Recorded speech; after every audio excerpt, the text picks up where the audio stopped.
"Run, little mouse. Run until your lungs burn." The voice was a gravelly snarl, carrying over the howling wind. Thea Morgan didn't look back. She couldn't. If she turned, she would die. Branches whipped against her face, leaving stinging red welts on her frozen skin. Her breath came in ragged, painful gasps, forming white clouds in the freezing midnight air. "She is heading for the ravine," another voice shouted. "Closer this time. Don't let the 50 grand drop off a cliff." $50,000. That was the price on her head. 2 hours ago, she had been wiping tables at the local tavern, invisible, unwanted. Then she heard the whisper, the Morgan runt, the broken Omega, dead or alive. Thea pushed her legs faster, begging the wolf inside her to surface. "Please," she pleaded silently, "just this once. Shift. Help me." She felt the familiar, agonizing itch under her skin, her ears elongated, sharpening to points, her fingernails hardened into claws. But that was it. The transformation stalled, like an engine flooding with gas. She was stuck, half human, half useless, a defect. The ground suddenly disappeared beneath her boots. Thea screamed as she slipped. Tumbling down the steep embankment, she crashed through brittle bushes, her body slamming against rocks and hidden roots. The world spun in a violent blur of snow and darkness until she hit the bottom of the ravine with a bone-jarring thud. Silence followed. High above, at the edge of the cliff, flashlights cut through the gloom. "You going down there?" one rogue asked. "In this snow? Hell no." The leader spat. "She is hurt, probably broke a leg. We will circle around and pick up the trail in the morning.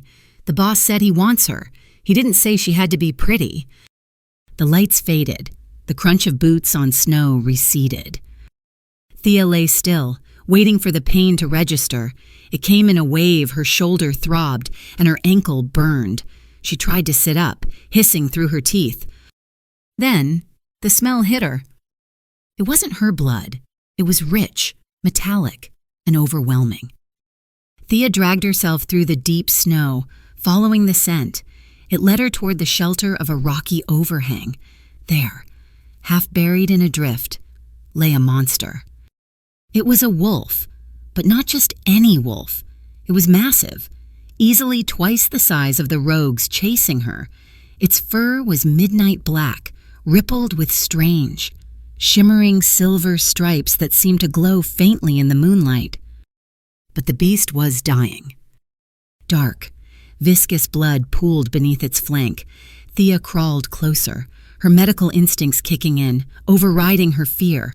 Her father, Garrett, had been the best healer in the territory. He had taught her everything before his accident. "Hey," she whispered, her voice trembling. "Can you hear me?" The wolf didn't move. Its breathing was shallow, a wet, rattling sound. She reached out, her hand hovering over its matted fur. She needed to check the pulse.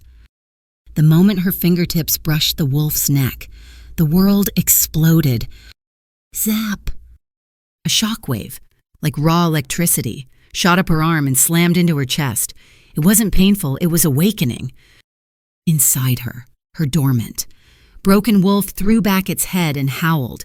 It was a sound of pure, unadulterated longing. "Mate," her inner wolf whispered. Thea jerked her hand back, staring at the beast. "No," she breathed. "That's impossible. I'm a defect. I can't have a mate." But the pull was undeniable. It was a magnetic force, dragging her center of gravity toward him. She looked at his wounds.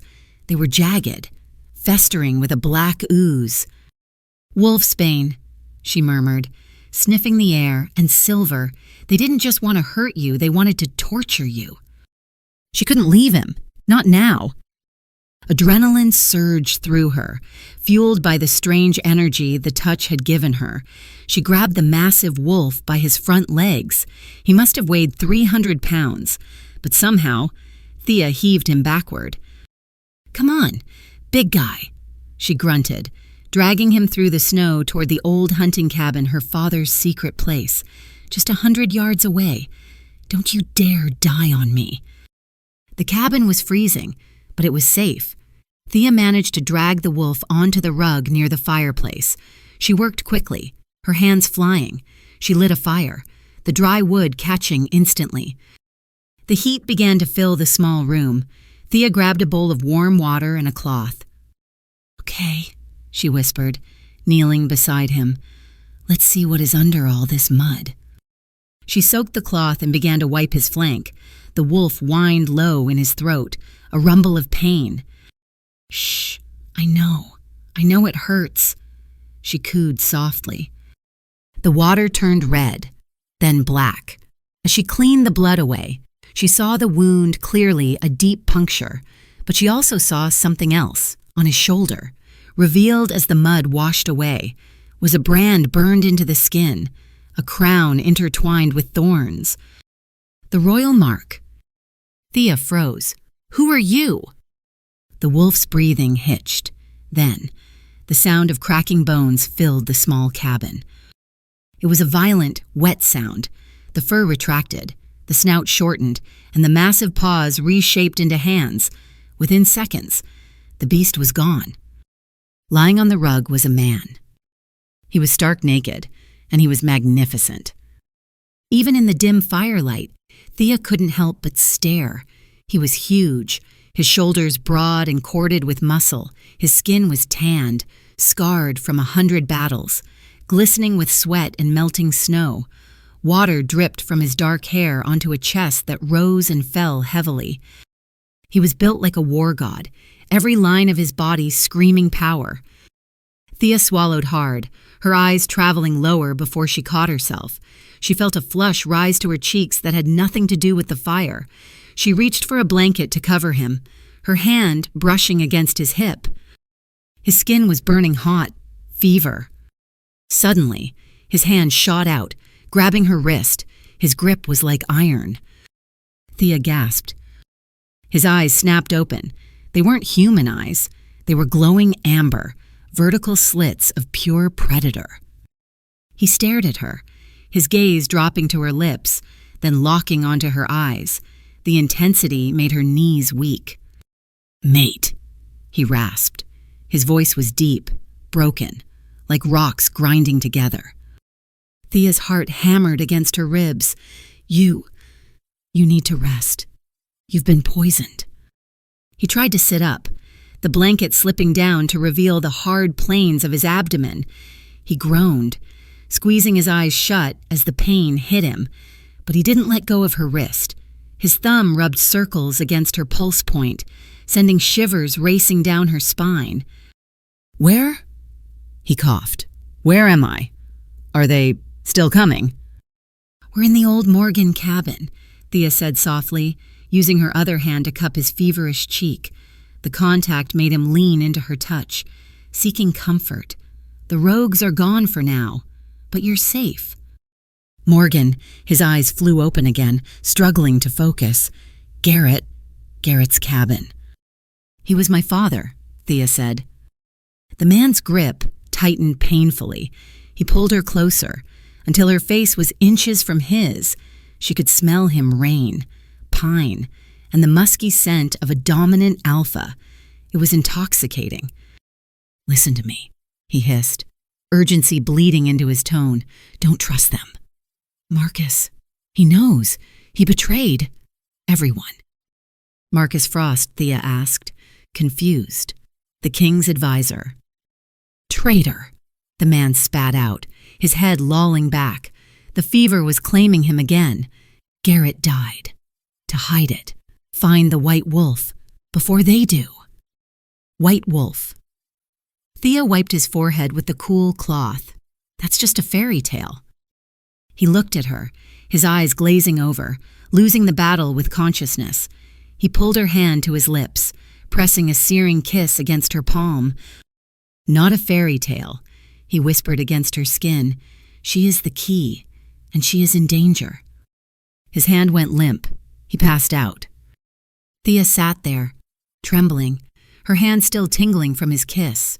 Outside, far in the distance, a lonely howl pierced the night. Then another. And another. They weren't gone. They were calling for backup. The howling was closer. Thea scrambled to the window, peering through the grime-streaked glass. Shadows were moving against the snow fast. Coordinated shadows. Damn it, she cursed. She turned back to the man on the floor. He was shivering violently now, the wolfsbane working its way to his heart. She needed to get him out, but he was dead weight. "Wake up," she said, shaking his shoulder. "Hey, wake up." The stranger groaned, his eyelids fluttering. "Let me sleep." "If you sleep, we die," Thea said sharply. "They're coming back, at least 6 of them." That got his attention. The man pushed himself up on one elbow, his muscles straining. He looked terrible pale and sweating, but the amber fire in his eyes was reignited. 6, he muttered. He looked at Thea, really looked at her, assessing her slight frame. "You're an omega." "A broken one," she corrected bitterly. "So don't expect me to shift and save us." He let out a dry, humorless chuckle. A broken omega and a dying alpha. What a pair. He took a deep breath, forcing his body to obey his will. He staggered to his feet, swaying dangerously. The blanket fell away, leaving him glorious and naked again, but he didn't seem to care. He grabbed a heavy iron poker from the fireplace. "Get behind me," he ordered. "You can barely stand," Thea argued, though she moved to his side. "I am Caspian Blackwood," he growled, the air in the room seeming to vibrate with his command. "I am the Alpha King, and I will die before I let filth touch my mate." Thea's mouth fell open. The king. This was the man who ruled all 9 territories, the man whose posters hung in every town square. She looked at his face again. Beneath the grime and the beard, she recognized the sharp jawline, the intense eyes. Oh, God. I just dragged the king of werewolves through the mud. Crash. The front door splintered inward. Wood shards flew across the room. A massive gray wolf leaped through the opening, shifting mid-air into a man clad in tactical gear. 2 more followed instantly. Well, the lead rogue sneered, pulling a silver knife from his belt. "Look what we found, the king and the runt. Marcus is going to pay double for this." Caspian roared a sound that shook the floorboards and swung the iron poker. He connected with the first rogue's jaw with a sickening crunch. The man went down. But Caspian stumbled, the poison in his veins throwing him off balance. "Get him," the leader shouted. 2 rogues lunged at Caspian. A 4th one, grinning maliciously, turned toward Thea. "Come here, girlie," he taunted, reaching for her throat. Thea backed up, hitting the wall. Terror seized her throat. She squeezed her eyes shut, raising her hands in a futile attempt to block him. "No," she screamed internally. "Get away!" Deep in her gut, the strange energy she had felt earlier surged. It didn't feel like shifting. It felt like a dam breaking. Heat flooded her veins, not red, angry heat, but something cold and bright. When the rogue's hand touched her arm, Thea didn't just push him. A blast of blinding, silvery white light erupted from her palms. Boom! The rogue was thrown backward as if hit by a cannonball. He slammed into the opposite wall, his jacket smoking, screaming in agony. Where the light had touched him, his skin looked burned, blistering rapidly. Silence fell over the room. The rogues stopped. Caspian stopped. Even the fire seemed to dim in comparison to the afterglow fading from Thea's hands. Thea stared at her own palms, trembling. What was that? Caspian looked at her, shock warring with recognition in his eyes. "Silver light," he whispered. "Boss, she is a witch," one of the rogues yelled, backing away. "She is not a witch, you idiot," Caspian snarled. Seeing his opening, he lunged forward, ignoring his pain, and drove the iron poker into the leader's knee. The man went down, screaming. "Run!" Caspian barked at Thea. Now. He grabbed her hand, the spark between them flared again, giving him a fresh burst of strength, and they bolted out the broken door, into the freezing night. They ran for 20 minutes, stumbling through the deep drifts until they reached a small cave hidden behind a frozen waterfall. It was tight, barely enough room for 2 people. Caspian collapsed against the stone wall, sliding down. He was breathing hard, clutching his side. Thea crawled in next to him. It was freezing, without thinking. She pressed her body against his side to share warmth. He didn't push her away. His arm came around her instantly, pulling her into the crook of his shoulder. "That light," Caspian said, his voice rough. "Thea, how long have you been able to do that?" "Never," she said, her teeth chattering. "I swear I've never shifted, never done magic. I'm just normal." "Normal wolves don't blast enemies with pure lunar energy," Caspian muttered. He looked down at her. "Garrett, your father, he was the royal healer. He knew things about the old bloodlines." He reached into the pocket of the pants Thea had managed to grab for him from the cabin before they fled. He pulled out a crumpled piece of paper she had found under the floorboards earlier, but hadn't had time to read. "You found this in the box with the amulet," he asked. Thea nodded. She took the letter. The handwriting was messy, hurried. "Read it," Caspian said. Thea unfolded the paper. Her hands shook. "My dearest Thea, if you are reading this, I am gone, and if you have found this, the seal is breaking. You have spent your life believing you are broken, that you are a defect because you cannot shift. I am sorry. My sweet girl, I did that to you. I placed a seal on your spirit the day you were born. You are not broken.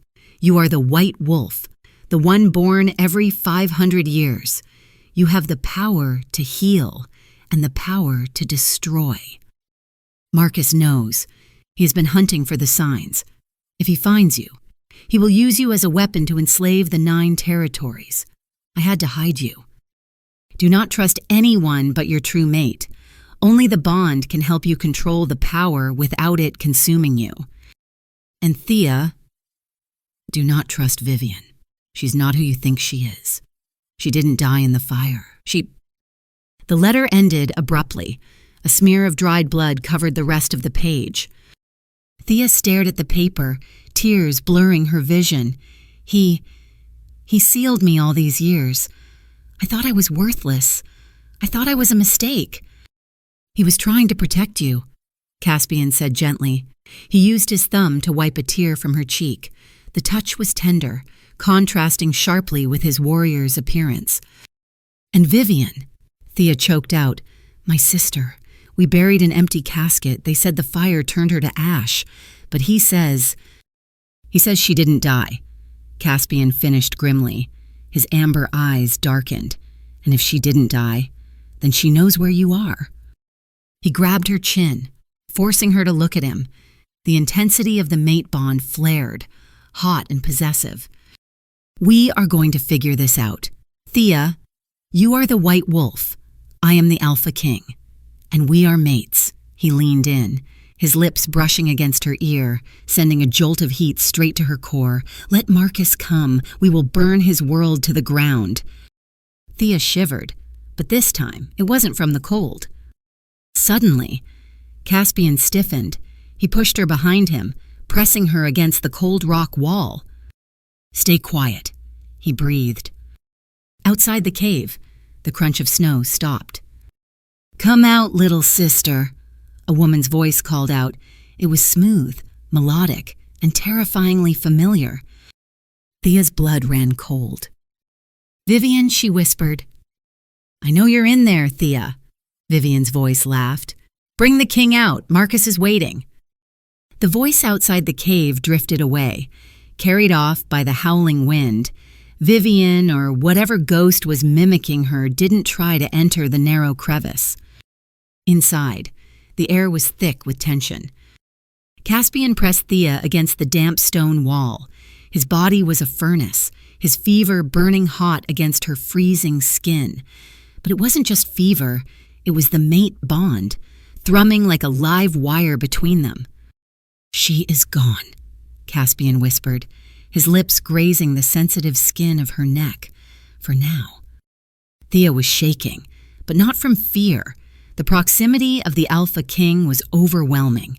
Every time he breathed, she felt his chest expand against hers, his scent wood smoke, pine and raw. Masculine power drugged her senses. "My sister is dead," Thea stammered, her hands resting tentatively on his bare, scarred chest. "We buried her. I saw the casket." "Deception is a favorite tool of the court," Caspian murmured. He pulled back slightly, his amber eyes searching hers in the gloom. "But right now, we have a bigger problem.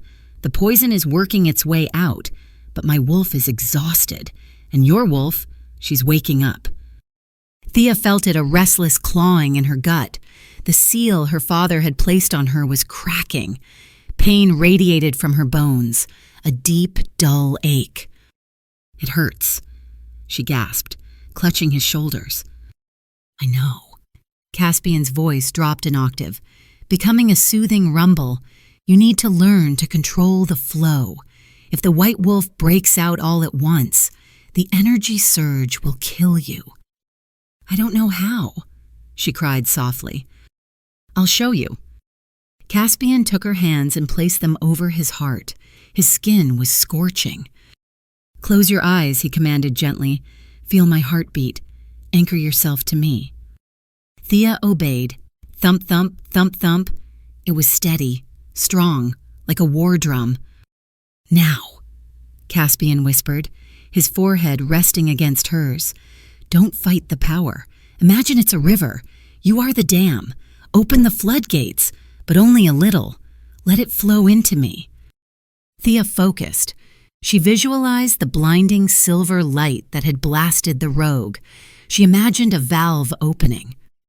Energy surged. It was cold, like liquid moonlight. It rushed from her core, down her arms, and into Caspian. He groaned, a sound that was half pain, half pleasure. His grip on her hips tightened, pulling her flush against him. The sensation was electric. It felt intimate. Far more intimate than just skin touching skin. It was soul touching soul. "Good," he rasped, biting back a growl. "More. Give me more." Thea let go. The silver light danced around them, illuminating the dark cave. She felt her ears pop and reshape. Her senses sharpened 100-fold. She could hear the snow falling outside, hear the blood rushing in Caspian's veins. For the first time in her life, she shifted partially. Her ears were furred and pointed, her canines elongated, but she was in control. She looked up at Caspian. He was staring at her with raw hunger. "You are beautiful," he said roughly. He dipped his head, capturing her lips in a searing kiss.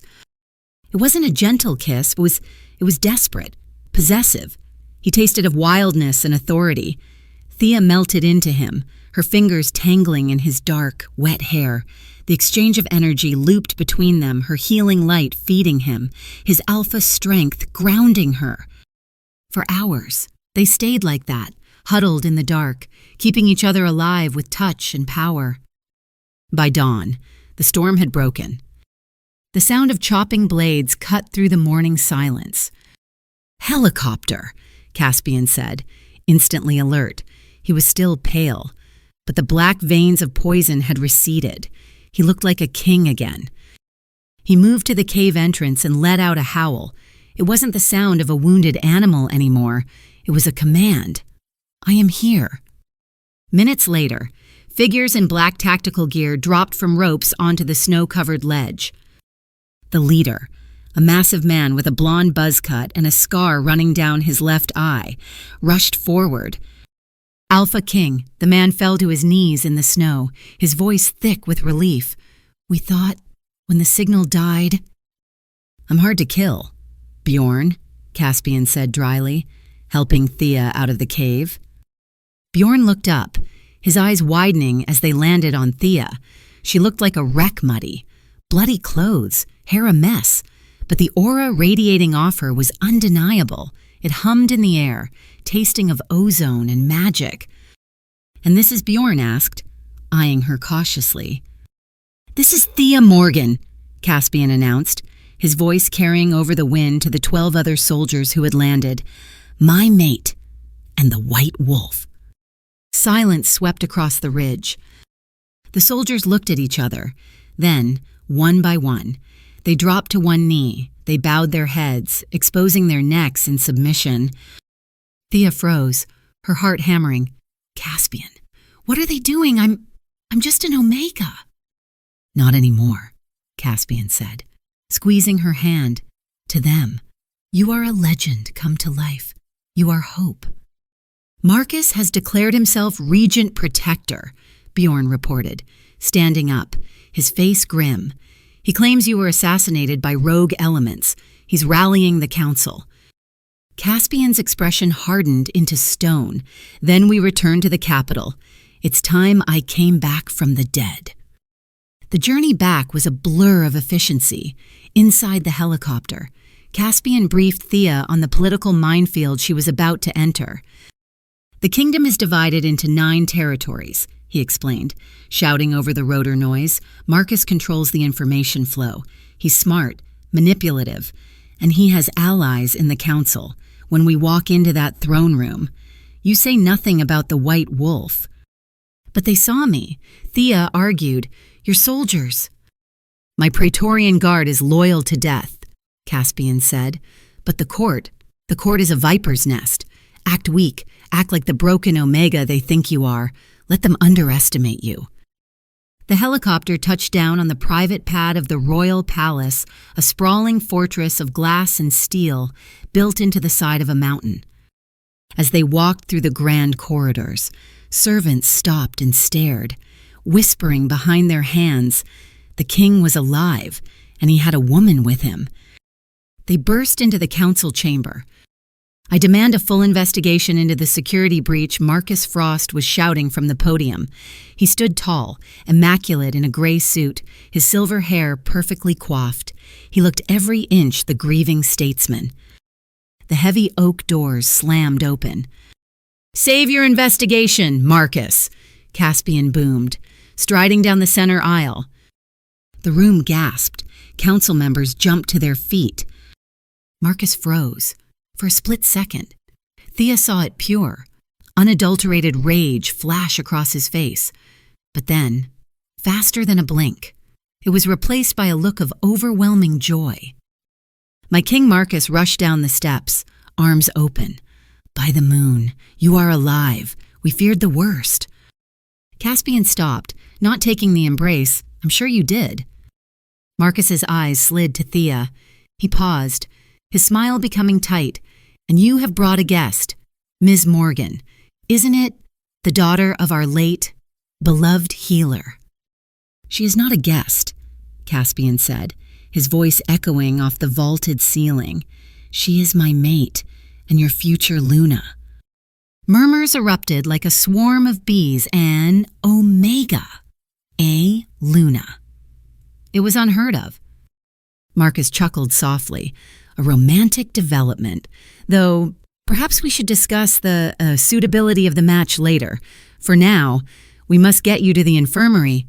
Sire, you look terrible." "I'm fine," Caspian said curtly. "Of course," Marcus bowed. "I will arrange rooms for Ms. Morgan.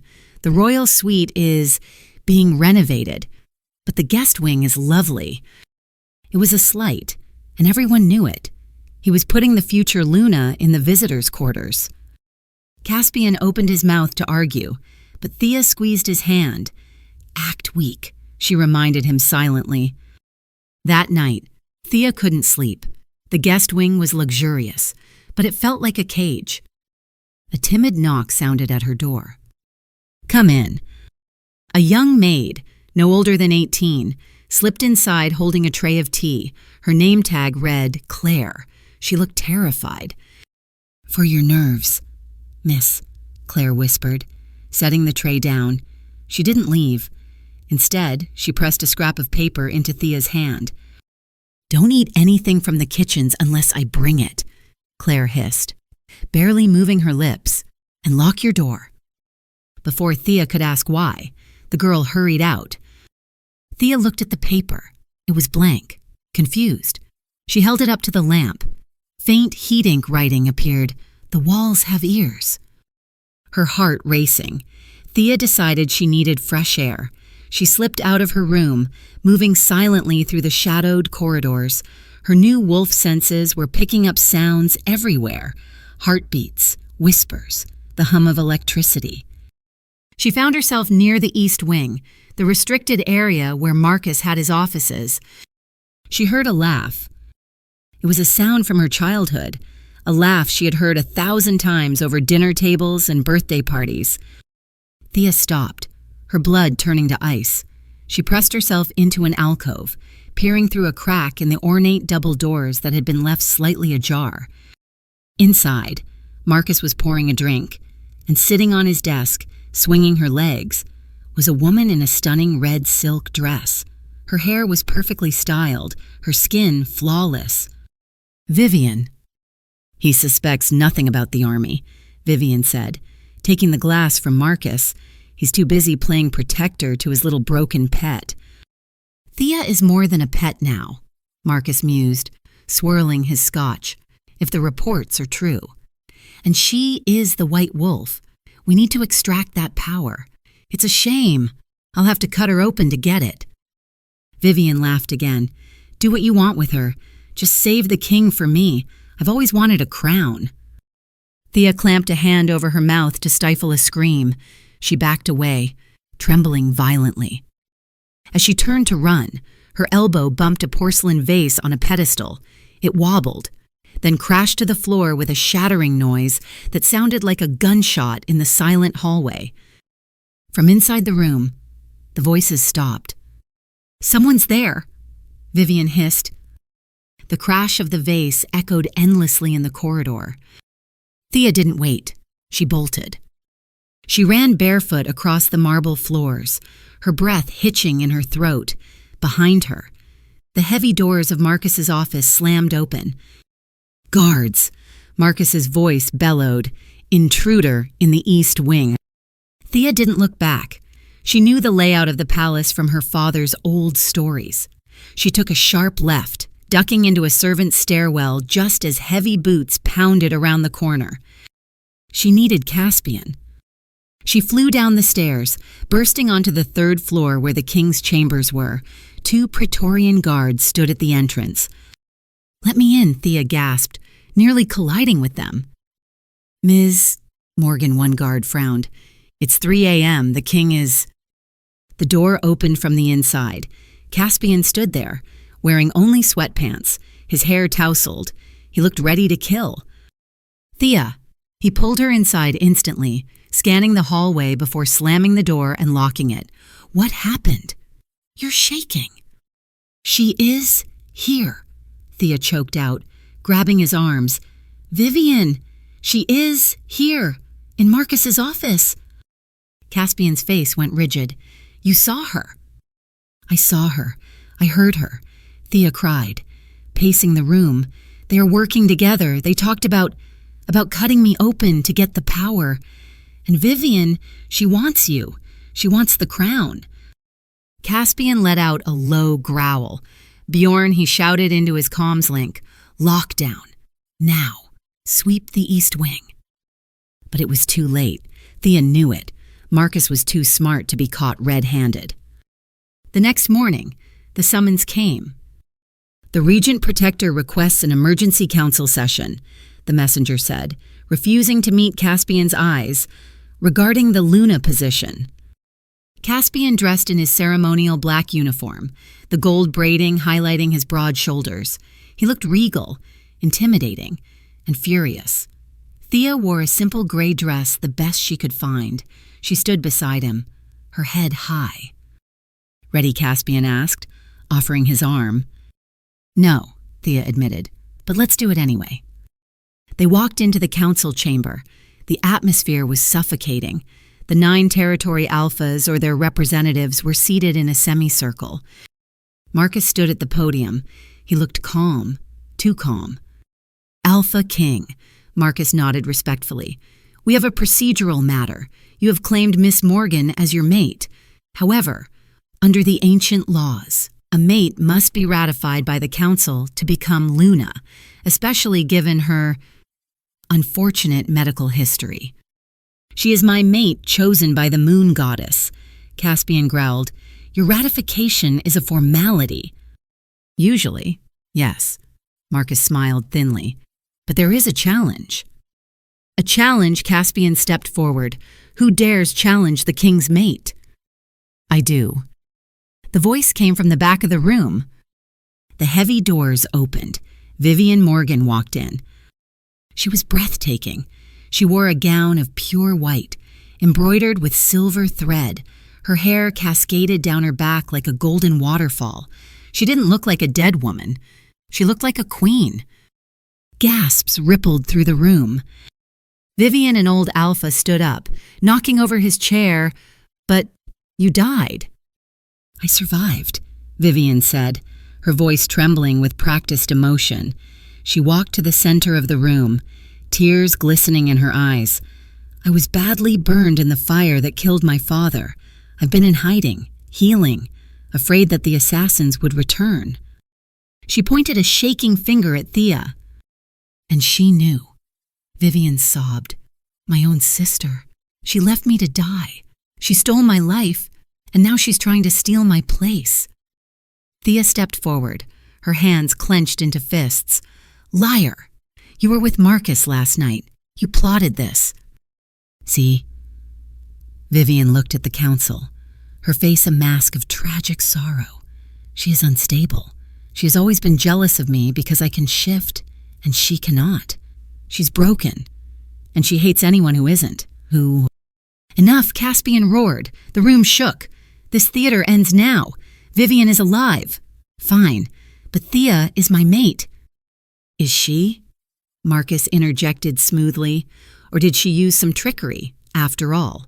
Vivian was the one intended for greatness. Garrett always said Vivian was the strongest. Vivian wiped her eyes, her expression hardening instantly. I challenge her. By the law of the claw, if she is worthy of being Luna, let her fight me.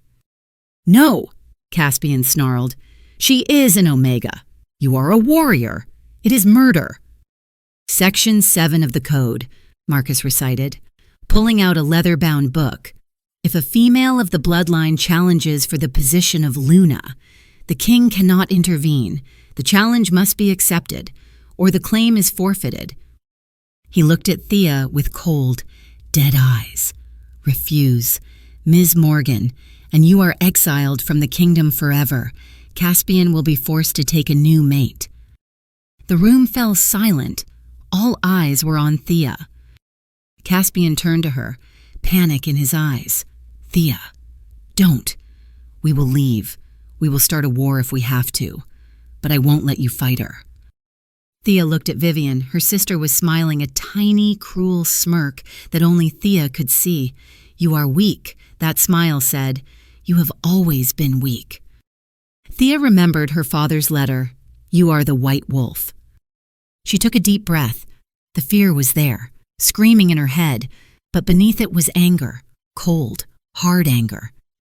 I accept, Thea said clearly. Thea Caspian gripped her shoulders. She has been training for years. She is a killer. I know, Thea whispered, looking up at him, but I'm done running. If I run now, I run forever. The challenge was set for 3 days' time. The palace training grounds became Thea's home. It was brutal. Again, Caspian shouted, knocking Thea into the dirt for the 100th time. Thea groaned, spitting out blood. She scrambled up, panting. I can't shift fully yet. It's too slow. Then don't shift, Caspian said, circling her. Vivian will rely on her wolf form. She's arrogant. Use your human form, use your speed, and use the light. I can't control the light either, Thea yelled, frustration boiling over. It only comes when I'm terrified. Then get terrified, Caspian lunged at her. They fought until sunset.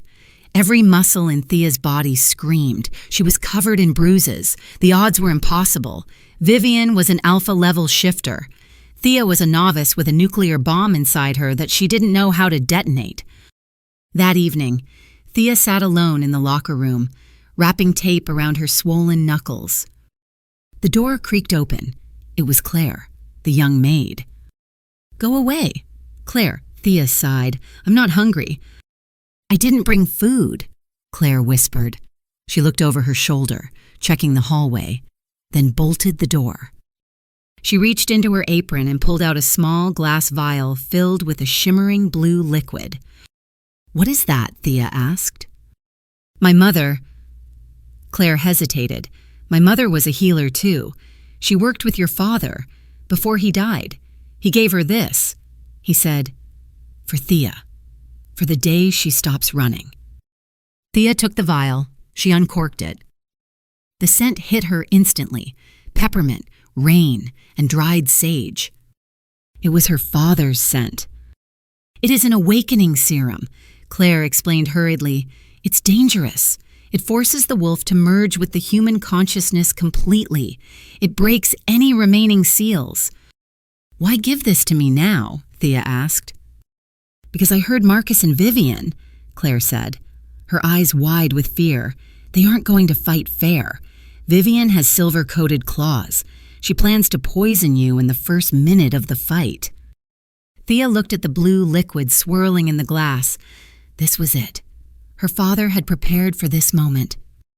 "Thank you, Claire," Thea said softly. "Don't die, Luna," Claire whispered, and then she was gone.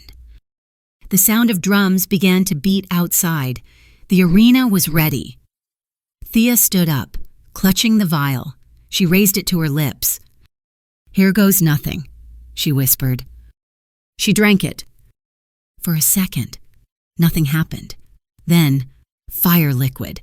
Agonizing fire tore through her throat and exploded in her stomach.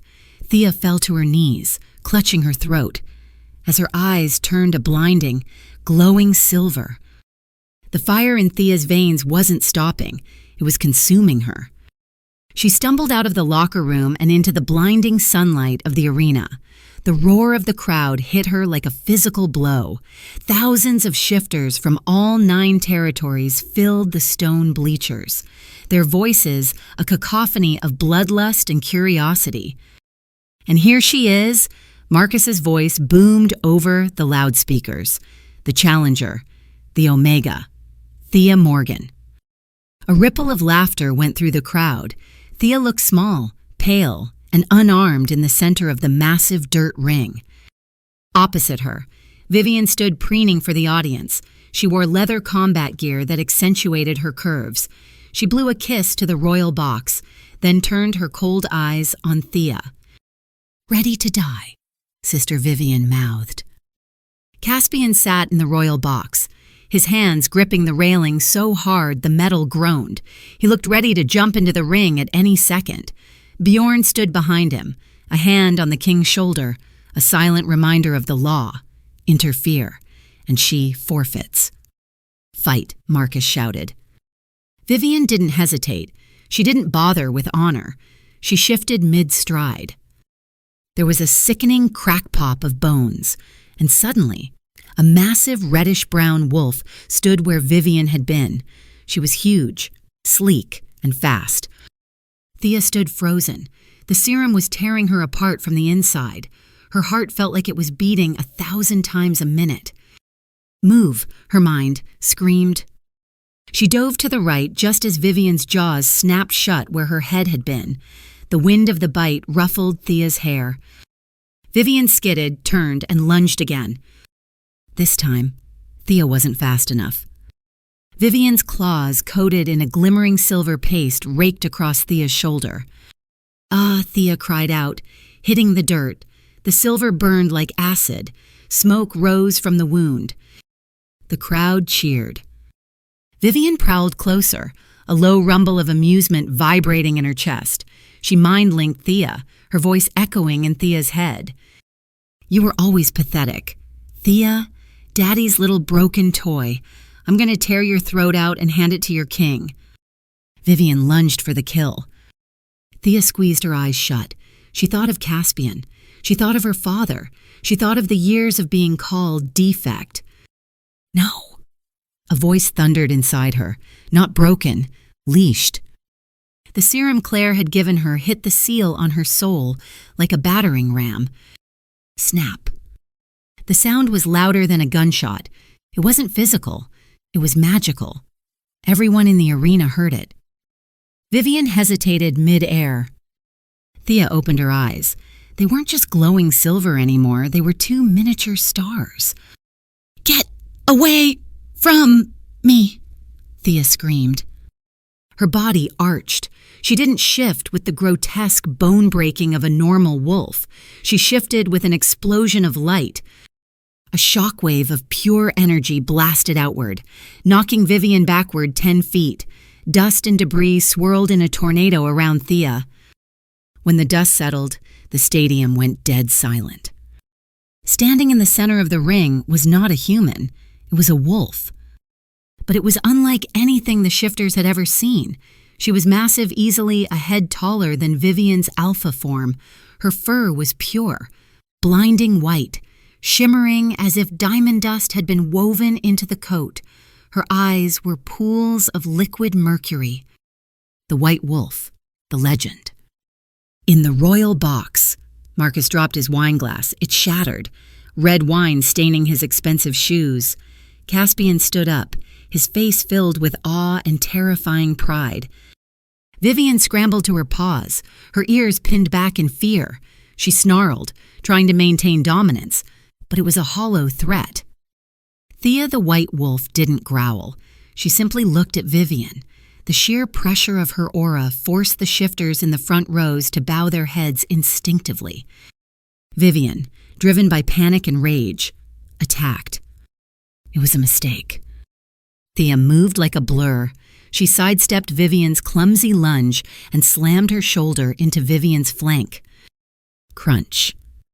Vivian went flying, tumbling across the dirt like a rag doll. She hit the stone wall of the arena with a bone-jarring thud.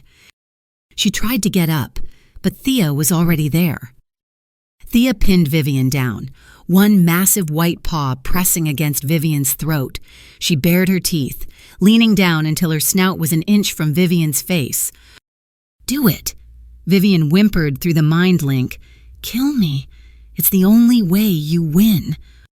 The crowd held its breath. The law of the claw demanded blood. Thea tightened her grip. She could end it. She should end it. Vivian had killed their father. She had plotted treason. But Thea looked up. She saw the fear in the crowd's eyes. They saw a monster, a weapon. She wouldn't be Marcus's weapon. Thea stepped back. She lifted her head and let out a howl that wasn't aggressive. It was a song, a melody of power and mercy that vibrated in the bones of everyone present. She looked down at Vivian and projected her voice so every shifter could hear. "You are not worth killing. Sister, live with your shame." Thea shifted back. The light enveloped her again, and she stood there in her shredded human clothes, breathing hard, her silver eyes blazing. "I am Thea Morgan," she declared, her voice ringing out. "I am the white wolf, and I am your Luna." For a heartbeat, no one moved.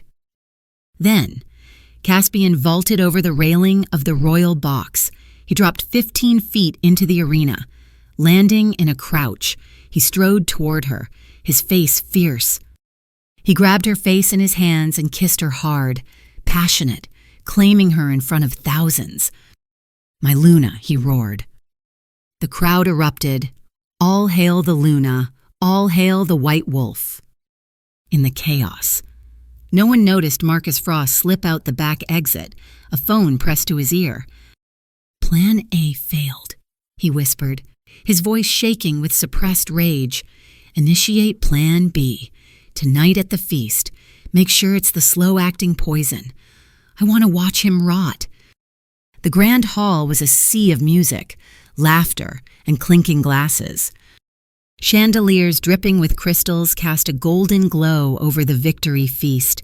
The tables groaned under the weight of roasted meats, exotic fruits, and bottomless wine. Thea sat at the high table, dressed in a gown of midnight blue silk that Caspian had insisted on. It clung to her curves, the slit running up her thigh revealing just enough to keep Caspian's hand resting possessively on her leg all night. She was exhausted, her body aching from the transformation, but the adrenaline was still high. "You are quiet," Caspian murmured, leaning close. His lips brushed the shell of her ear, sending a shiver down her spine. Under the table, his thumb traced lazy, maddening circles on her inner thigh. "I am just—" Thea leaned into him, letting the warmth of the mate bond soothe her. "I am waiting for the other shoe to drop."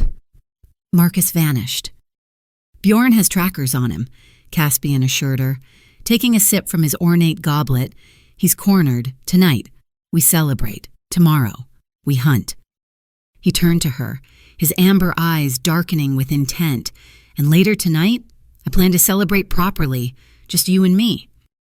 The promise in his voice made Thea's breath hitch. The bond between them was pulling tight, a physical hunger that demanded to be fed. "I'd like that," she whispered.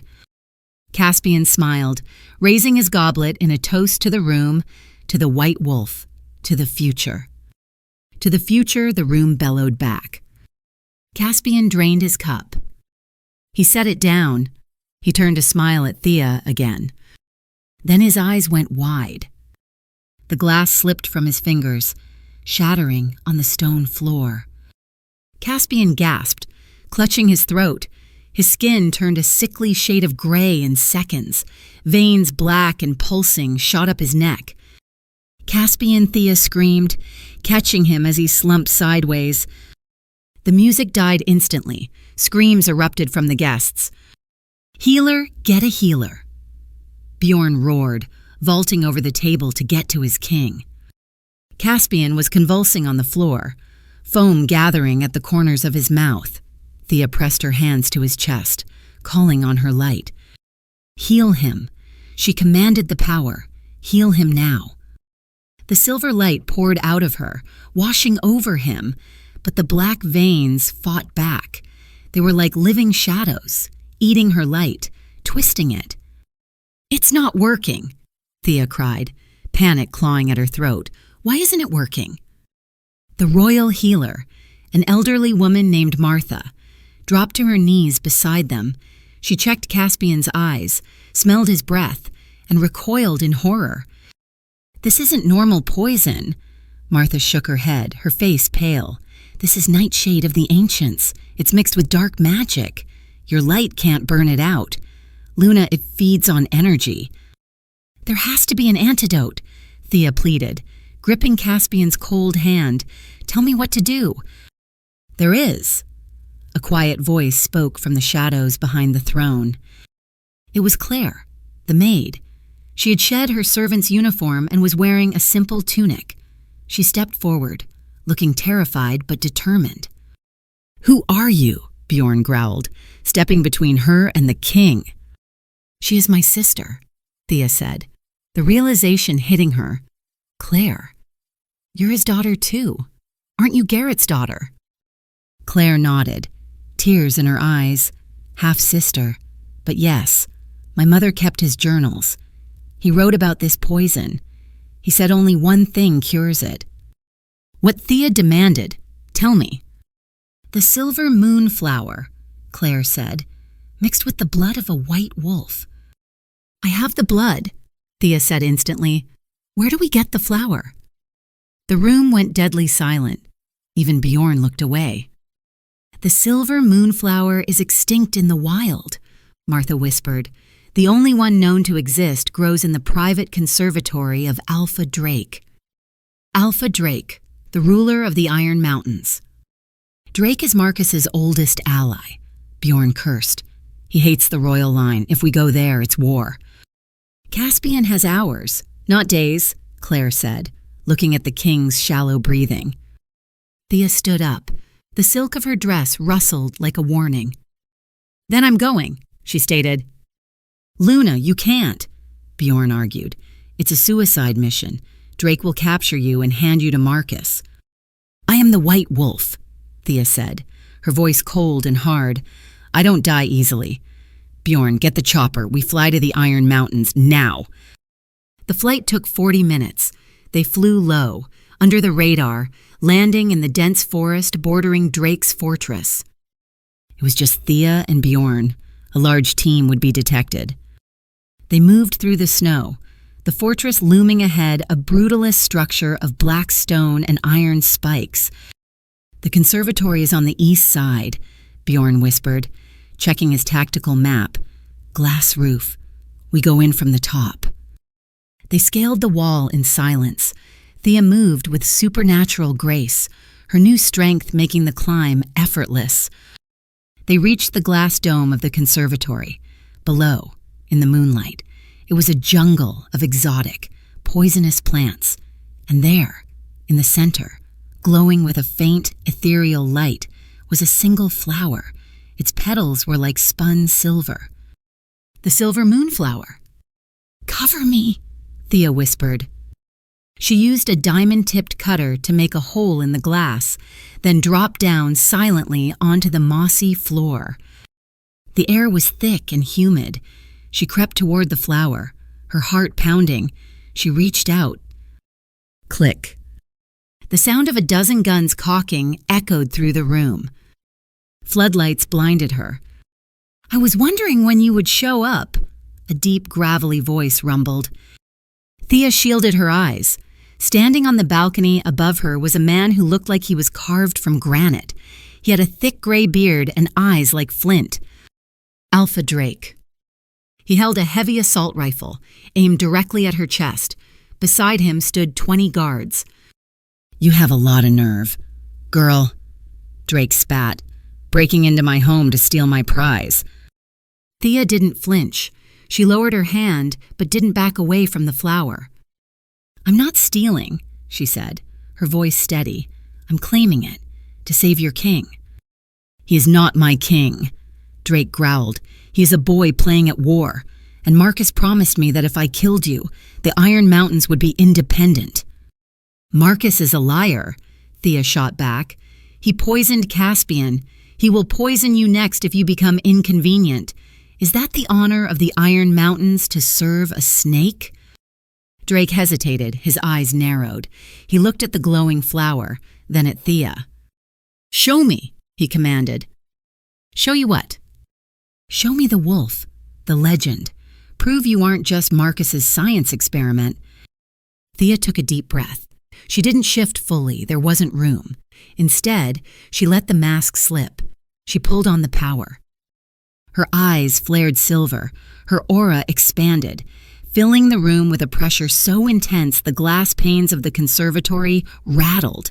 The guards stepped back nervously. Drake didn't step back. He watched her, a strange expression crossing his face. The prophecy, he muttered, white as snow, eyes of quicksilver. He lowered his rifle. Stand down, Drake barked at his men. Alpha 1 guard asked, confused. I said stand down, Drake roared. He looked at Thea. Marcus holds my son. He told me if I didn't support his coup, he would send my boy back in pieces. That is why I allied with him. Thea's anger softened. Help me save Caspian. She promised. And I swear to you, we will get your son back. The White Wolf protects her pack. And tonight, you are pack. Drake stared at her for a long moment. Then, he pulled a knife from his belt and tossed it to her. It landed at her feet. Cut the flower, Drake said gruffly. The stem is tough. And take my chopper. It's faster. The return trip was a blur. Back in the Great Hall, Caspian was barely breathing. His skin was translucent. Thea rushed to his side, crushing the flower into a bowl held by Claire. She sliced her own palm with Drake's knife, letting her bright red blood mix with the silver petals. Drink, she whispered. Tilting Caspian's head back, she poured the mixture into his mouth. For a moment, nothing happened. Come on, Thea sobbed, pressing her forehead to his chest. "Come back to me." Caspian's body seized. He arched off the floor, a strangled cry tearing from his throat. Black smoke poured from his mouth and nose, dissipating into the air with a foul smell of sulfur. Then he collapsed. Silence. Thea waited, her hand over his heart. Thump! Thump, thump. Color rushed back into his cheeks. His eyelids fluttered open. The amber eyes were clear. "Thea," he croaked. "I'm here." She wept, kissing his face, his lips, his hands. "I'm here." Caspian tried to sit up, weak but alive. He looked around the room, then at Thea. "You saved me." "We saved you," Thea corrected, looking at Claire, Bjorn, and at the entrance of the hall, where Alpha Drake stood with his guards. Drake walked forward. He stopped before the king and Thea, slowly, stiffly. The old Alpha went down on one knee. "My king," Drake said, "my Luna, the Iron Mountains stand with you." Caspian looked at Thea, awe in his eyes. She had turned an enemy into an ally in a single night. But the moment of victory was cut short. A soldier burst into the room, covered in soot. "Sire," the soldier gasped, "the west gate, it's gone." What Caspian stood up, swaying. "Marcus," the soldier choked out. "He didn't just run, he detonated the armory. And he's broadcasting a signal." Bjorn turned on the holographic projector in the center of the room. Marcus's face appeared, giant and distorted. He was smiling, but his eyes were manic. Behind him, rows of soldiers stood, but their eyes were pitch black. No irises, just void. "You survived." Marcus's voice crackled. "Good. I wanted you to see this. You have your white wolf, Caspian, but I have found something better." A low, mechanical growl came from the speakers. A shadow moved behind Marcus, something massive, something that swallowed the light. "Meet the Shadow Legion," Marcus whispered. "The war has just begun." The hologram cut out, plunging the room into darkness. Outside, the first siren of the air raid began to wail. The siren wailed, a banshee scream tearing through the night. In the great hall, the celebration had turned into a war room. The tables of food were pushed aside, replaced by holographic maps projected from Bjorn's tactical unit. "He demands a surrender by dawn," Caspian said, his voice low and dangerous. He stood at the head of the table, his hand resting on the hilt of a sword he had pulled from the armory. The poison was gone, but his face was drawn, his eyes burning with a cold, hard fury. "He demands you." "Luna," Alpha Drake corrected, his gravelly voice filling the room. He pointed a thick finger at Thea. "Marcus knows he cannot hold the 9 territories with just fear. He needs the legitimacy of the White Wolf." Thea stared at the map. Red dots Marcus's forces were swarming the borders of the capital. Blue dots Caspian's loyalists were vastly outnumbered. "What are those?" Thea pointed to a cluster of black markers moving unnaturally fast toward the southern ridge. "The Shadow Legion," Bjorn answered grimly. "We've received reports from the border patrols. These aren't normal shifters. They don't feel pain. They don't retreat. They are empty." "Soulless," whispered Alpha Maya. She was the leader of the southern rainforest packs, a lithe woman with intricate tattoos covering her arms. She had arrived within the hour via jet. Marcus is using dark alchemy. He's severing the link between the human soul and the wolf spirit, leaving only a killing machine. "How do we stop them?" Thea asked. "We cut off the head." Alpha Ronin rumbled. He was a giant of a man, 7 feet tall, representing the western plains. "We strike the fortress. We kill Marcus." "It's a trap," Caspian said, slamming his fist onto the table. "The fortress is impregnable. It sits on a cliff edge, surrounded by a dampening field. If we march there, our wolves will be sluggish, weak. His legion won't be affected." "Then we need to disable the field." Thea said, She looked around the table. Someone knows how to get in. Someone who helped build his defenses. Caspian looked at her. Vivian. She's in the dungeon, Thea said. I'm going to talk to her. She tried to kill you, Caspian argued, moving to block her path. Thea, she is poison. And right now, poison is the only cure we have, Thea countered gently. She reached up, cupping Caspian's jaw. The mate bond hummed between them, a comforting vibration. Trust me, I'm not the scared little sister anymore. Caspian leaned into her touch, closing his eyes for a brief second.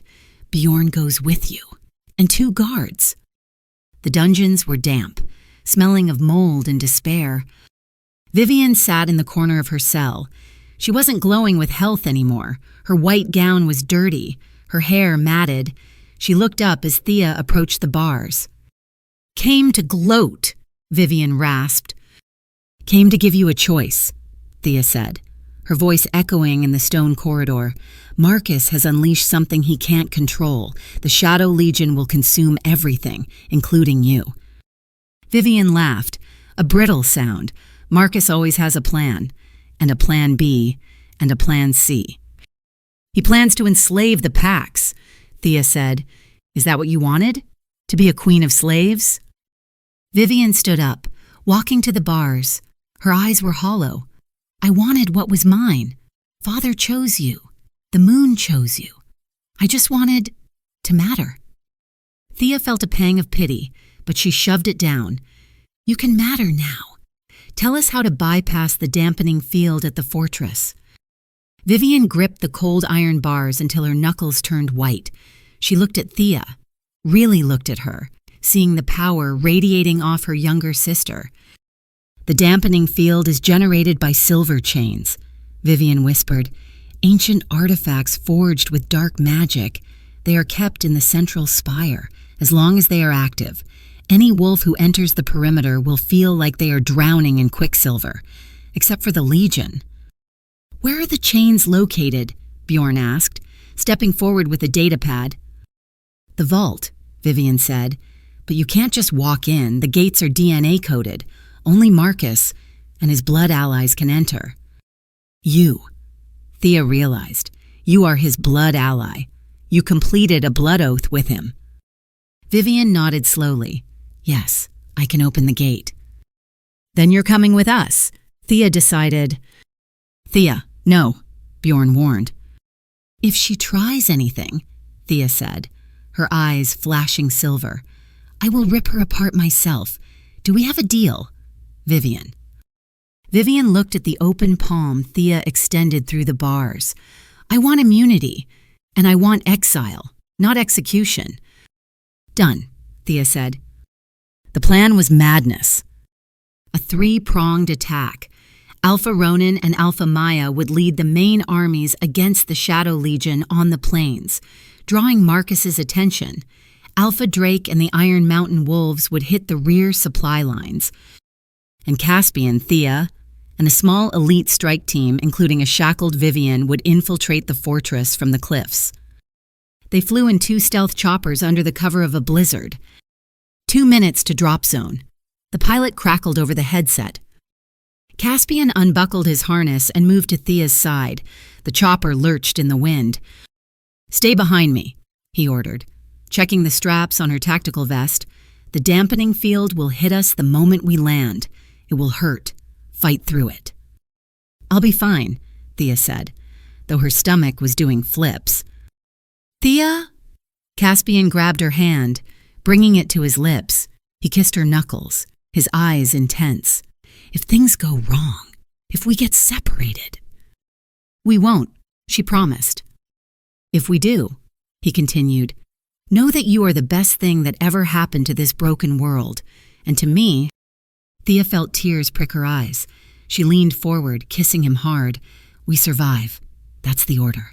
Alpha. Yes. Luna, he smirked. The bay doors opened. Snow swirled in, blinding and freezing. Go, go, go, Bjorn shouted.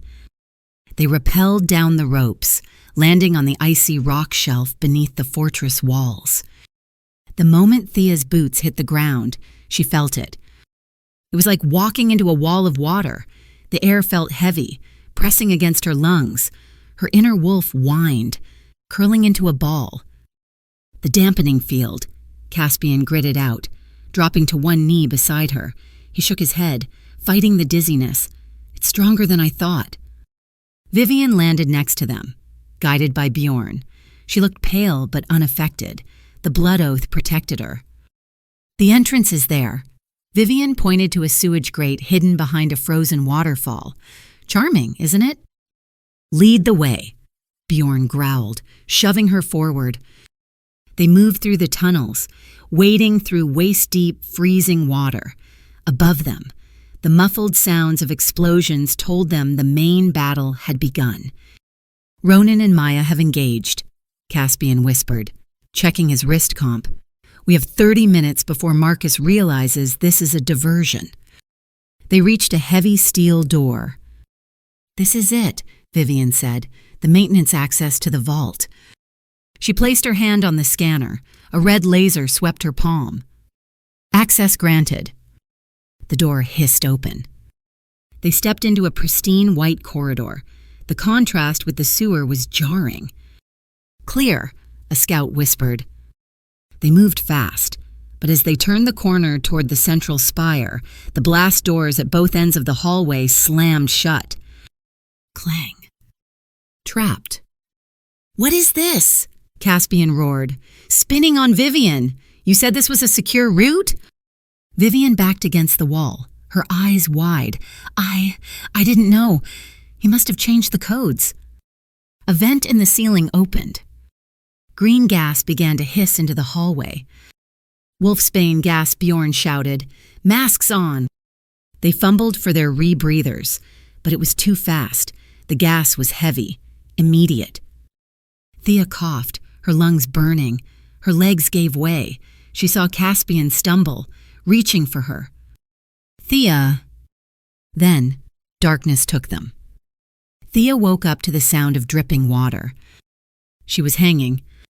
Her wrists were shackled above her head with heavy, silver chains. Her feet barely touched the cold stone floor. She blinked, trying to clear the fog from her brain. She was in a large circular room, the vault.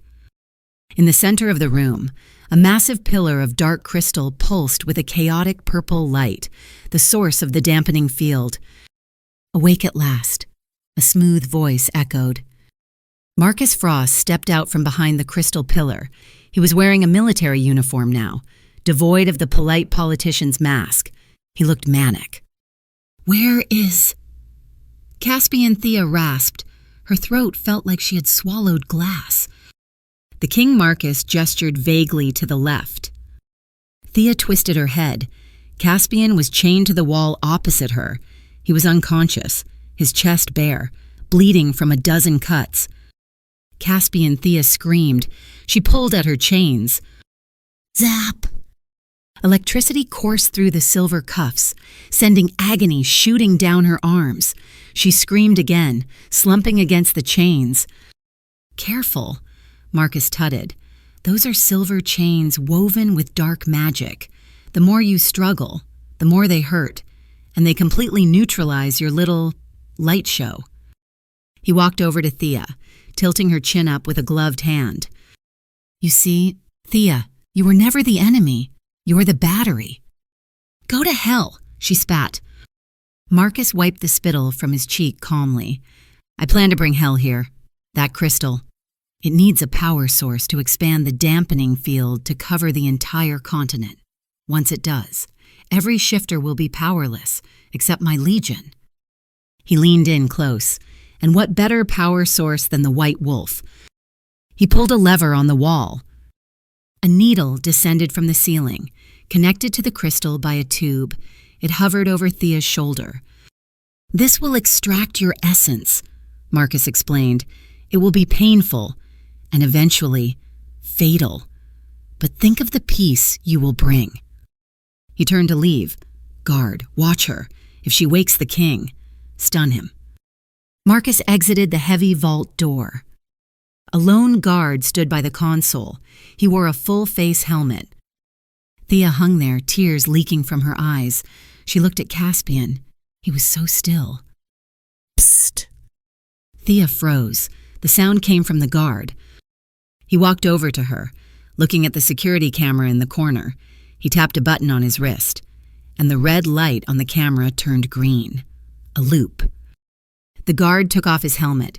It was a young man, barely 20, with a scar on his chin. Kale, Thea whispered. She recognized him. He was one of the stable boys from the palace. What are you doing here? My father is fighting with Alpha Ronin, Kale whispered hurriedly. Marcus forced me into the Legion, but I didn't take the serum. I'm not one of them. He reached into his pocket. I can't open the cuffs. Marcus has the key card, but I found this in the evidence locker. They took it from you when you were brought in. He held up a small, familiar glass vial. The serum Claire had given her, the one she had drunk before the arena fight. That's empty, Thea said, confused. No. Kale shook his head. Look at the bottom. Thea squinted. There was a tiny amount of residue left, a few drops of the blue liquid, crystallized. It's not enough to transform me, Thea whispered, and the chains. It's not about transforming, Kale said. My grandmother, she was a shaman in the north. She told me about the white wolf. She said the white wolf isn't just a wolf. She is a bridge. A bridge between man and beast, between light and dark. Kale uncorked the vial. He reached up and tipped it into Thea's mouth. Don't try to shift. Luna, don't try to be the wolf. Be both. The crystal drop hit her tongue. It didn't burn this time. It felt like ice water. Thea closed her eyes. She focused on the chains. She focused on the dampening field trying to crush her soul. Don't fight it, she told herself. Absorb it. She stopped trying to push her light out. Instead, she pulled everything in. The pain, the fear, the dark magic of the chains. Her heart rate slowed. Thump, thump. Her muscles began to ripple, not expanding into the massive white wolf, but densifying. Her fingernails turned into razor-sharp, diamond-hard claws. Her teeth elongated. Her eyes opened, not silver, not human, but a swirling vortex of both. She wasn't a wolf. She wasn't a human. She was a hybrid. She flexed her wrists. Crack. The silver chains didn't just break. They shattered into dust. Kale stumbled back, eyes wide. Whoa! Thea dropped to the floor. She felt lighter, faster, stronger than she had ever felt. The dampening field washed over her, but it couldn't find a hold. She was too fluid, too balanced. She moved to Caspian. With a single swipe of her claw, she severed his chains. He fell into her arms. She slapped his cheek lightly. Caspian, wake up. He groaned, his eyes opening. He saw her, the claws, the eyes, the aura. Thea, what? What are you? I'm the evolution, she said, a hint of a growl in her voice. Boom. The vault door shook. Someone was trying to get in. Marcus knows the camera loop is fake, Kale said, putting his helmet back on. They're coming. Let them come, Thea said. She walked to the center of the room, to the dark crystal pillar. She placed both hands on it. This ends now. She pushed her light into the dark crystal. The pillar vibrated. Cracks appeared on its surface. Purple light warred with silver inside the glass. Shatter. The pillar exploded. The dampening field vanished instantly. Caspian gasped, arching his back as his alpha power rushed back into him like a tidal wave. He stood up, his wounds knitting together before their eyes. His eyes burned gold. That feels better, Caspian growled. The vault door blew open. Vivian stood there. Behind her were 20 elite Shadow Legion soldiers. Their eyes were black voids. They held shock spears. Vivian looked at Thea, then at the shattered crystal. Her face twisted into a mask of pure hatred. You ruin everything, Vivian screamed. I gave you a chance. Vivian, Thea said, her voice calm, deadly. I gave you mercy. Mercy is for the weak. Vivian pulled a sword from her belt, a blade forged of black steel. Kill them. Kill them all. The Legion charged. Caspian roared, shifting midair into his massive black wolf. He met the charge head-on, a whirlwind of teeth and fury. But Vivian didn't look at him. She looked at Thea. Just you and me, sister, Vivian hissed, shifting into her brown wolf. She was fast, enhanced by Marcus's dark magic. Thea didn't shift fully. She stayed in her hybrid form. She waited. Vivian lunged, jaws snapping for Thea's throat. Thea moved faster than thought. She ducked under the bite, grabbed Vivian's fur with her clawed hand, and used Vivian's own momentum to slam her into the stone floor. Slam! The floor cracked. Vivian yelped, scrambling to get up, but Thea was already there. She grabbed Vivian by the scruff of her neck and lifted the massive wolf off the ground with one hand.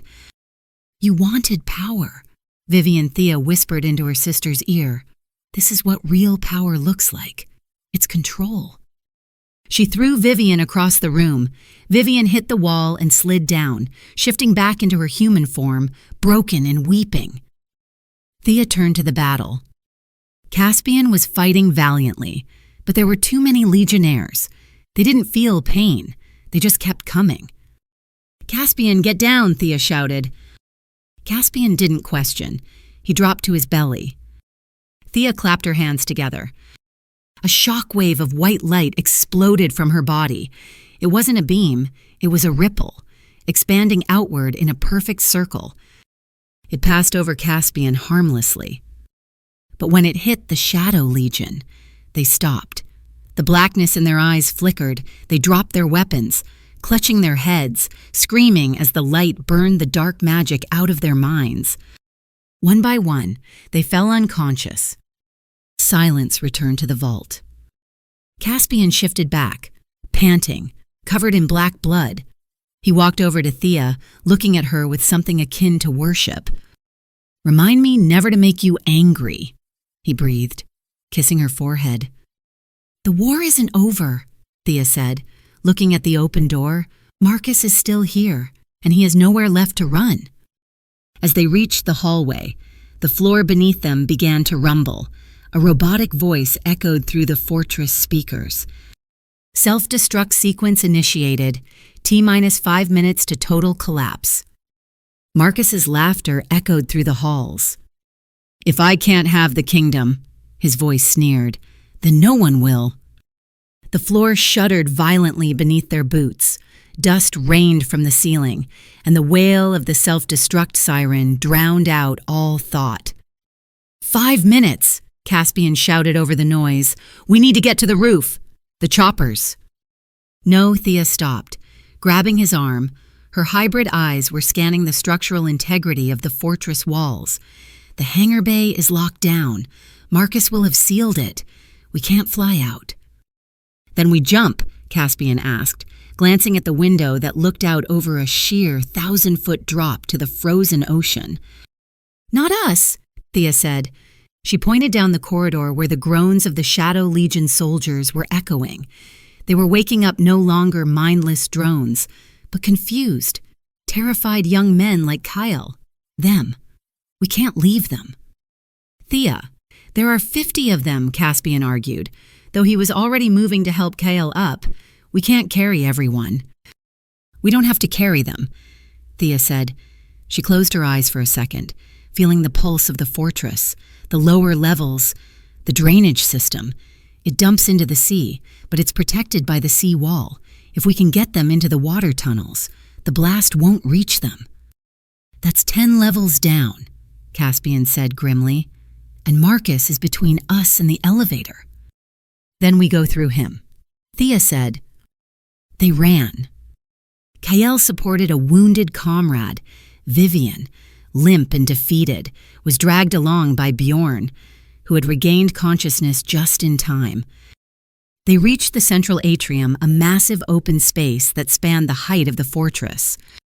Standing on the bridge that connected the two towers was Marcus. He didn't look human anymore.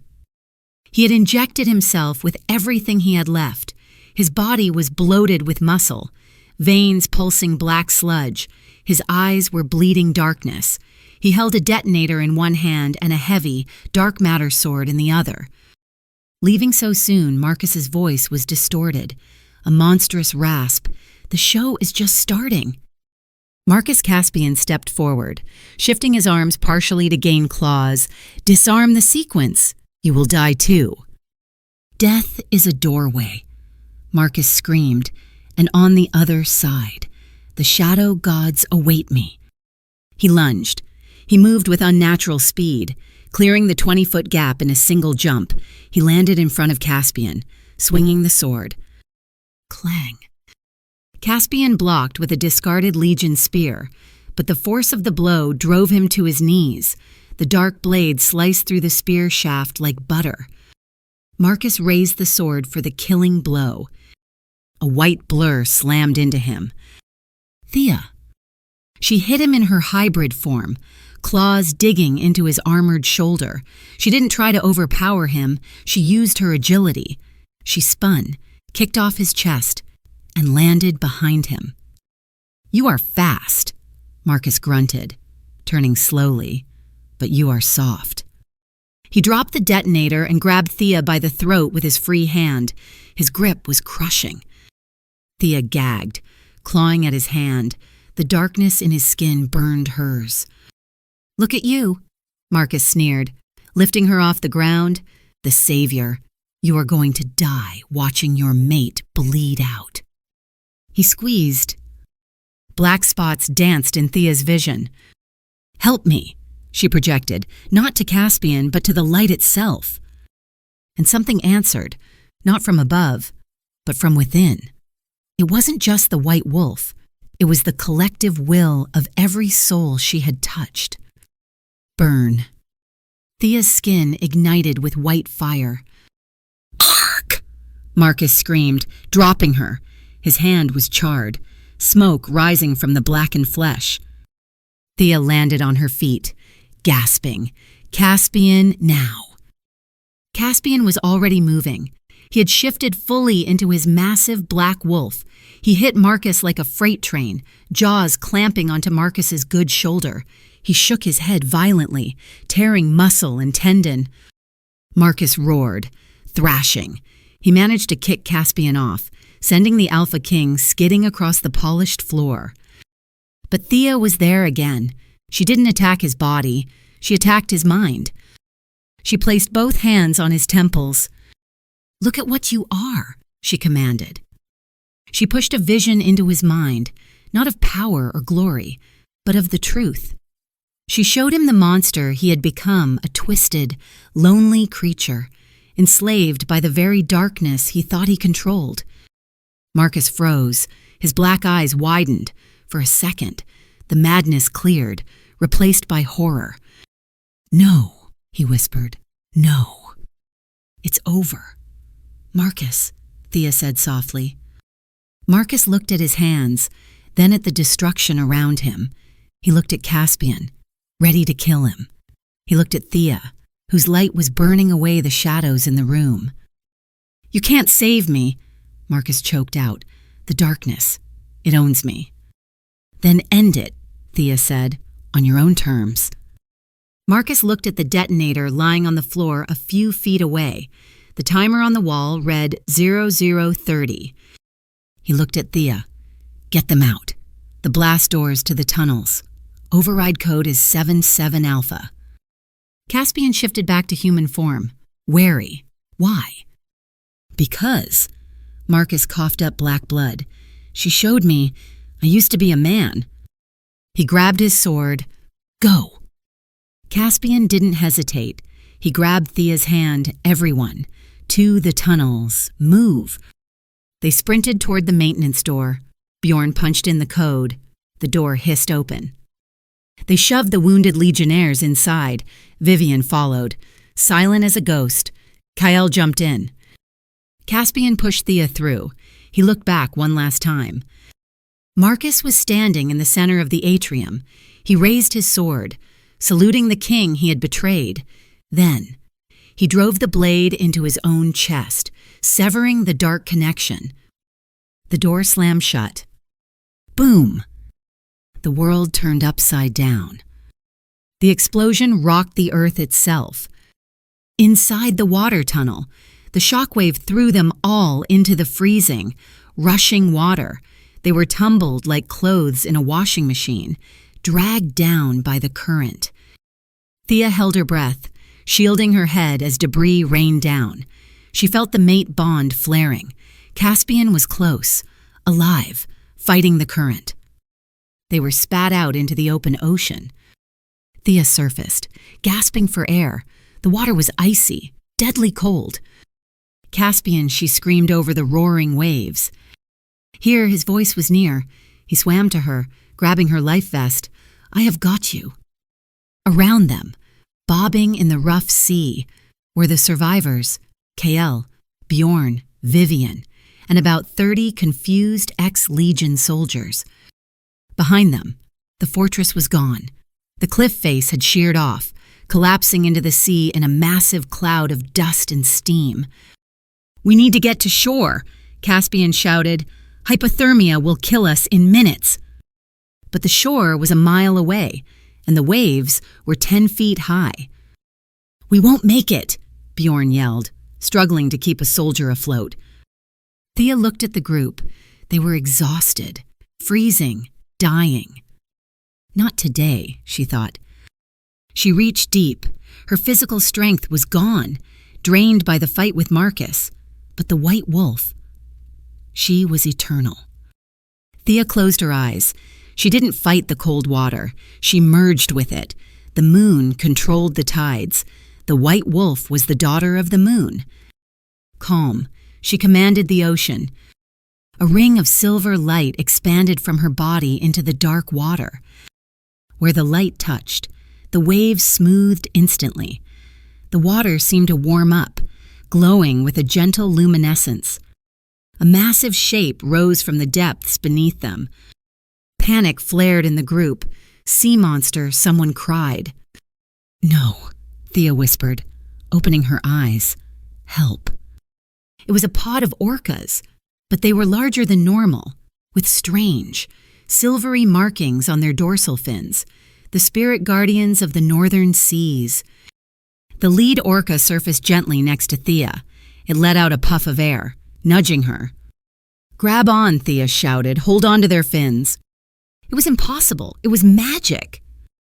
The survivors grabbed the dorsal fins of the massive creatures. The orcas turned and swam toward the shore, cutting through the rough water with effortless speed. They were deposited on a rocky beach, shivering but alive. Caspian pulled Thea out of the surf. They collapsed onto the frozen sand, huddled together. Did you just summon whales? Caspian asked, his teeth chattering uncontrollably. I asked nicely. Thea murmured, snuggling into his chest. Caspian laughed a sound of pure relief. He kissed the top of her wet, salty head. Remind me to never doubt you again. 3 days later, the capital was in ruins, but rebuilding had already begun. The smoke had cleared. The sun was shining. Thea stood on the balcony of the temporary palace headquarters. Below, in the square, thousands of shifters had gathered, not for war, but for peace. Caspian walked up behind her, wrapping his arms around her waist. He was healed, strong, looking every bit the king, but his eyes were softer now. They are waiting for you, he said gently. For us, Thea corrected. No. Caspian turned her around. Today is about the white wolf. You united the packs. You saved the Legion. You even saved Vivian. He gestured to the side of the square, where Vivian was working at a food distribution tent. She wore simple clothes, her hair tied back. She looked tired, but for the first time, she didn't look angry. She looked at peace. She has a long road, Thea said. but she is walking it. "Are you ready?" Caspian asked, offering his hand. Thea took it, ready. They walked out onto the balcony. The roar of the crowd was deafening. It wasn't the bloodthirsty roar of the arena, it was a cheer of joy. Caspian raised his hand for silence. "People of the 9 territories," his voice boomed. "The darkness has passed. We have bled. We have lost. But we still stand." He looked at Thea. "For generations, we thought strength meant domination. We thought the white wolf was a weapon to be feared." He took the crown, a simple band of gold from the velvet cushion Bjorn held. "We were wrong. The white wolf is not a weapon. She is a shield. She is a healer. She is the heart of our people." Caspian placed the crown on Thea's head. "I present to you Luna Thea Morgan Blackwood, the savior of the Pax." Thea looked out at the sea of faces. She saw Alpha Drake nodding respectfully. She saw Kyle waving. She saw Omegas, Alphas, and Betas standing shoulder to shoulder. She stepped up to the microphone. "We are not defined by our ranks," she said, her voice clear and strong. "We are defined by our choices. Today, we choose unity. Today, we choose to build a world where no one is broken, where every wolf has a place." She raised her fist. "For the pack." For the pack, 10,000 voices screamed back. Caspian pulled her into a kiss, dipping her low as the crowd went wild. It was a movie moment. Perfect. Triumphant. But the universe has a sense of humor, or perhaps a sense of irony. As the cheers faded and the sun began to set, a lone figure stumbled into the square. He was dressed in furs from the frozen wastelands of the far north. He was covered in frostbite, clutching a staff made of bone. The guards moved to intercept him, but Thea raised a hand. "Let him speak." The old man looked up at the balcony. His eyes were milky white blind, but he stared straight at Thea. "The balance," the old shaman wheezed, his voice amplified by the strange acoustics of the silence. "The balance is broken." "What do you mean?" Elder Thea asked, feeling a cold prickle on her neck. "Light cannot exist without shadow." The shaman coughed. "You have awakened the light fully, White Wolf, and in doing so..." He pointed a trembling finger toward the northern horizon. The sky there wasn't turning dark with night. It was turning red, a deep, blood-red hue that looked like a bruised wound in the heavens. "In doing so," the shaman whispered, "you have woken him." "Who?" Caspian demanded. "The dark wolf," the shaman said, "the antithesis, demon. He who was sealed 500 years ago by your ancestor. He is free." A low rumble shook the ground, not an earthquake, a growl. It came from beneath the earth, deep and resonant. Thea grabbed the railing, the piece she had fought for. It was just the eye of the storm. "Damon." She whispered the name. It felt like ash on her tongue. Caspian pulled her close, his hand going to his sword. "Then we will fight him too." Thea looked at the red sky. She felt her wolf stir, not in fear, but in recognition. "No," she said softly, "you can't fight darkness with swords. Caspian, you fight it with light." She looked at her mate, her eyes burning silver. "But first," she said, a grim determination setting in, "we are going to need a bigger army." Far to the north, under the bleeding sky, a pair of eyes opened in the ice. They were not silver, they were void black, with irises of burning crimson. "Hello, sister," a voice whispered on the wind. The mood in the war room had shifted from celebration to dread in the span of an hour. The old shaman, whose name was Orin, sat by the fire, sipping hot broth. He looked frail, but his presence was heavy.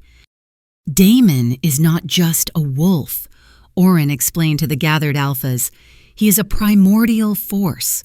500 years ago, the first white wolf, Liana, realized she could not kill him. To kill him would be to destroy the concept of shadow itself. The world would burn in endless, blinding light. So she sealed him, Drake asked, leaning forward. She sacrificed her life to bind him in the eternal ice. Oren nodded, but seals fade, and you're awakening, Luna. The sheer magnitude of power you released to destroy Marcus's dampening field. It sent a shockwave. It cracked the ice. So it's my fault, Thea said quietly, looking down at her hands. No, Caspian said firmly. Standing behind her chair, it is destiny. Light calls to dark. It was inevitable. How do we stop him? Alpha Maya asked. If he is a god, our claws will be useless. He is weak now, Oren said. He needs to feed. He will come for the source of the light. He will come for you, Luna. He wants to consume your spark to make his form permanent. He wants to eat me, Thea deadpanned. Great. There is a way to reseal him, Oren said, but it requires the ritual of the eclipse. I've read about that, Claire piped up from the corner, holding one of Garrett's old journals. It's a binding spell, but it requires 2 anchors, one of pure light and one of pure strength.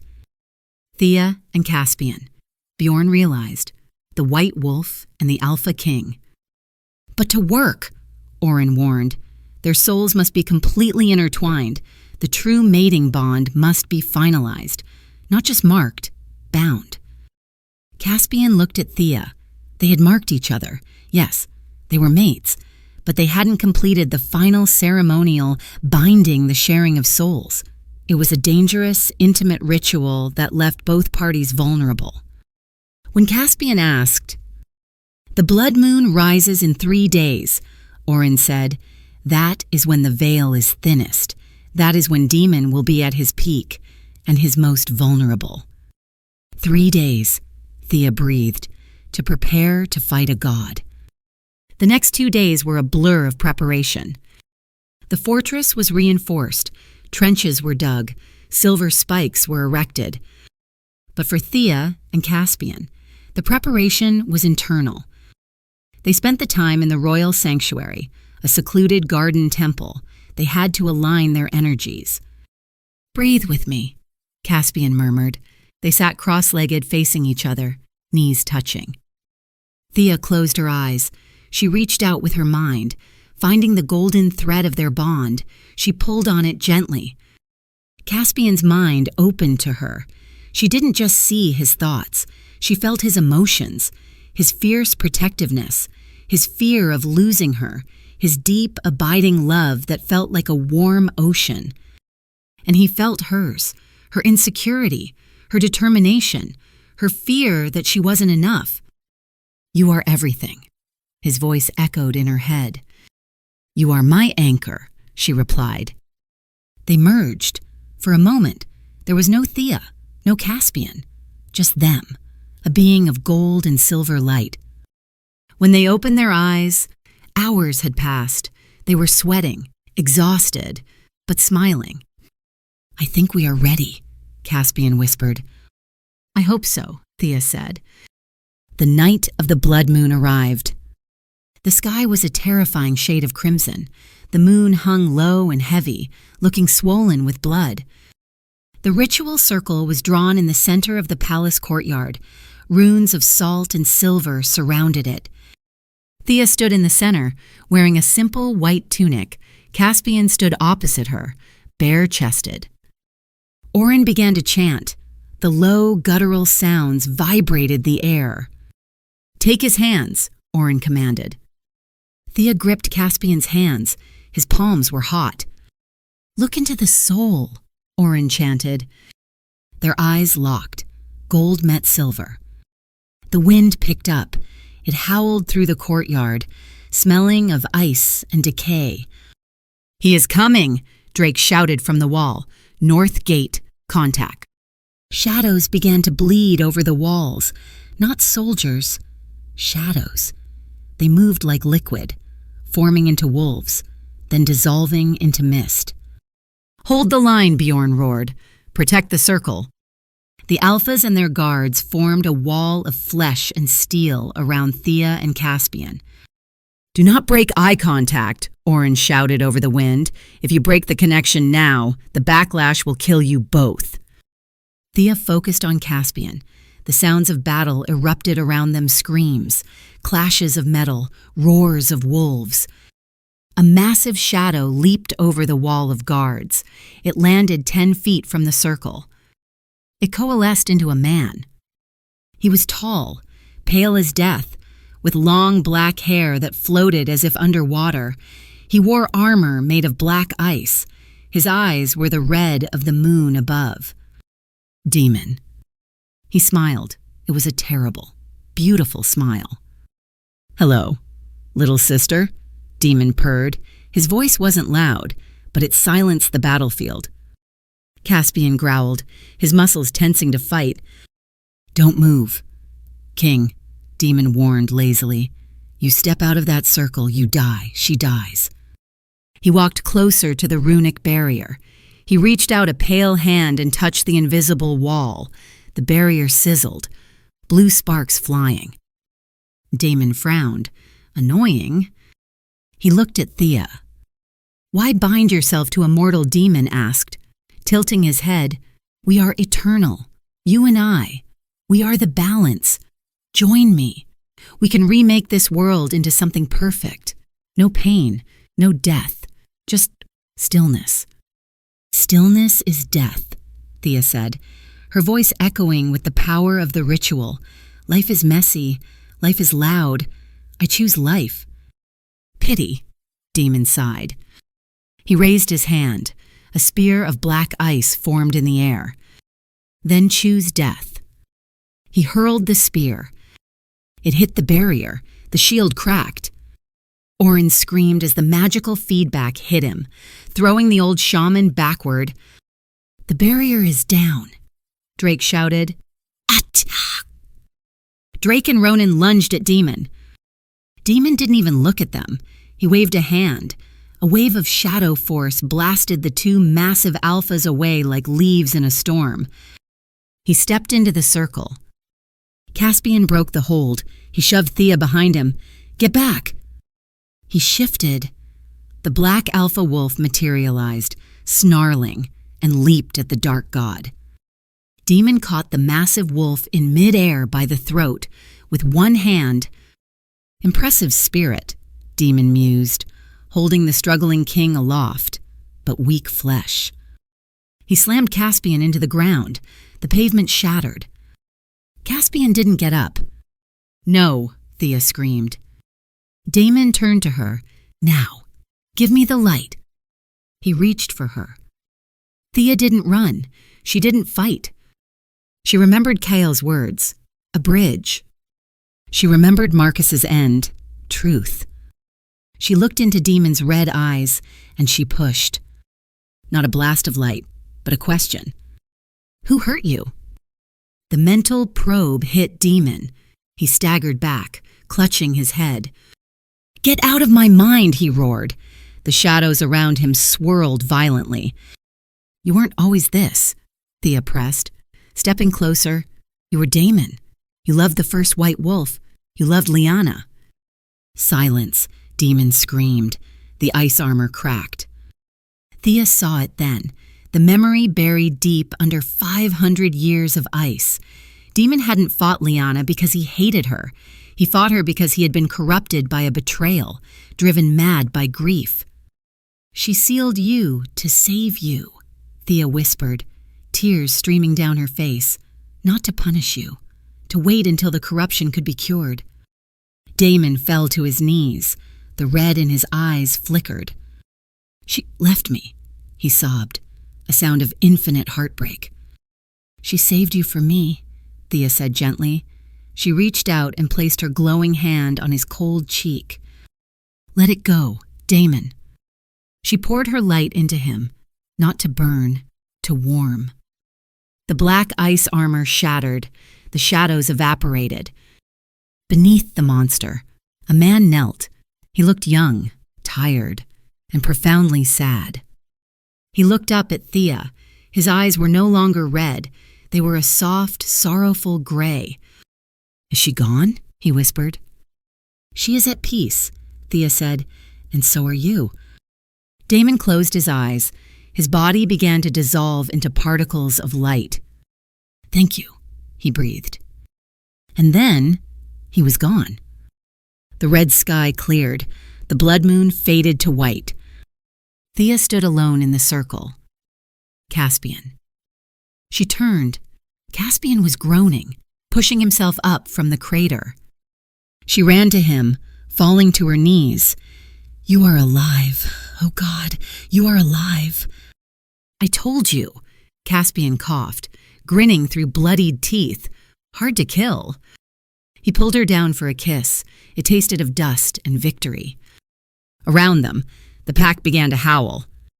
Epilogue New Dawn. The garden was in full bloom. Thea sat on the stone bench, rubbing her swollen belly. The twins were kicking again. "They are going to be soccer players," Caspian said, walking up with a tray of lemonade. He kissed her cheek and sat beside her.